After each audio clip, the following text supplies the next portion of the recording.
Résolution d'équation. On a vu que la différence entre une expression algébrique et une équation, dans l'équation, il y a un égal. Dans une expression algébrique, la valeur de notre inconnu peut être n'importe quoi. Tant qu'on ne la connaît pas, on ne peut pas donner de valeur à notre expression algébrique. Alors que dans l'équation, à cause du égal, notre inconnu a une seule valeur possible. Donc, dans la résolution d'équation, on va aller chercher quelle est la valeur de cet inconnu. Je vais réutiliser les mêmes images qu'on avait dans l'activité d'ESMA sur la balance. On va supposer les mêmes choses, c'est-à-dire que dans le sac, euh, s'il y a deux sacs, les deux sacs auront le même nombre de jujubes de cachés à l'intérieur. Donc, peu importe le nombre de sacs, il faut toujours qu'ils aient le même nombre de jujubes et le sac comme tel n'a pas de masse. Donc, on suppose qu'il pèse absolument rien. Sur la première image ici, on retrouve un sac d'un côté et deux jujubes de l'autre. Notre balance est en équilibre. Si on veut faire référence à une expression algébrique, notre sac, c'est notre inconnu, et de l'autre côté, on a les jujubes donc, qui seraient égales à 2. X égale 2, c'est déjà une équation réduite. Notre deuxième balance est aussi en équilibre. D'un côté, on a un sac avec un jujube, et de l'autre côté, on a 5 jujubes. Si on transforme cette image en équation, ça voudrait dire que d'un côté, on a une inconnue plus un jujube, donc x plus 1, égale, de l'autre côté, on a 5 jujubes, donc égale 5. Dans ce cas-ci, on n'a pas une équation qui est réduite, puisqu'on n'a pas x égale quelque chose, on a x plus 1 qui est égal à quelque chose. Nous, notre objectif de résoudre une équation, c'est d'arriver à x égale une valeur.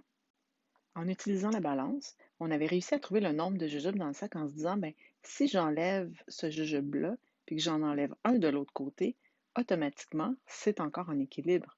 Et là, j'avais mon sac qui était égal à 4 jujubes. Je vais pouvoir utiliser la même stratégie dans mon équation. Dans mon équation, ici, j'ai x plus 1 qui est égal à 5. Donc, si je veux avoir juste mon inconnu, je vais enlever le plus 1. Pour enlever le plus 1, je vais enlever 1. Donc, x, j'enlève le 1 qui est là.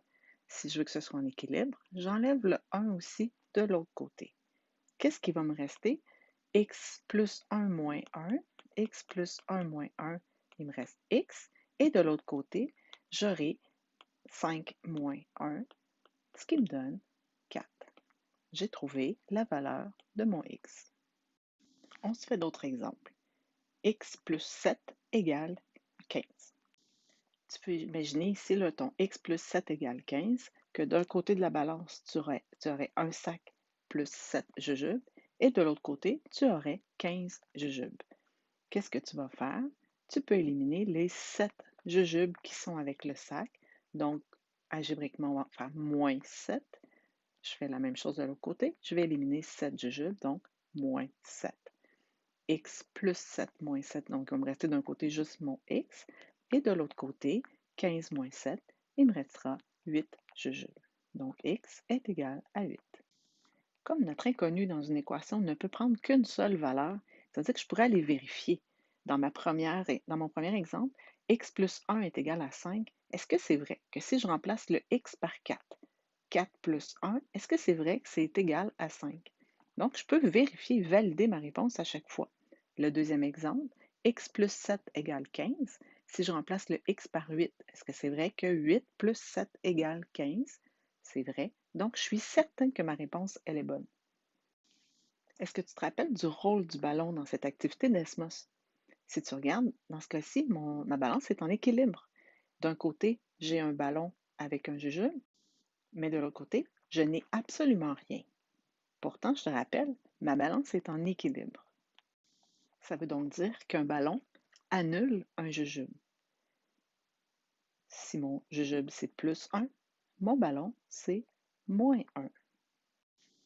Dans cette image, j'ai aussi une balance en équilibre. D'un côté, j'ai un sac avec un ballon. De l'autre côté, j'ai 3 jujubes. On a dit que le ballon annulait un jujube. Ça veut dire que dans mon sac, il y a un jujube qui est annulé à cause du ballon. Donc, si j'ai un jujube annulé à cause du ballon et que de l'autre côté, j'en ai 3, Ça veut dire que dans mon sac, ici, il faut que j'en ai 4. Comment on peut transformer cette image-là en équation maintenant en utilisant de l'algèbre? Ça veut dire que j'ai une inconnue, mon sac, avec un ballon, ça voudrait dire x moins 1 égale 3. Cette équation n'est pas une équation réduite, puisque, comme je l'ai dit tout à l'heure, on n'a pas x qui est égal à une valeur. Dans ce cas-ci, on a x moins 1 qui est égal à 3. Qu'est-ce que je vais faire pour pouvoir résoudre cette équation-là? On a dit que le ballon annulait un des oursons qui était dans le sac. Donc, on aurait besoin d'un ourson de plus. Donc, pour annuler le moins 1, je vais faire plus 1. Si j'ajoute un ourson d'un côté, j'ajoute un ourson de l'autre côté. J'ai maintenant x moins 1 plus 1. Donc, d'un côté, j'ai x, et de l'autre côté, 3 plus 1, j'ai 4. X égale 4. Vérification. X moins 1 égale 3. Si je remplace le x par 4, est-ce que c'est vrai que 4 moins 1 égale 3? Oui, c'est vrai. On se fait un autre exemple.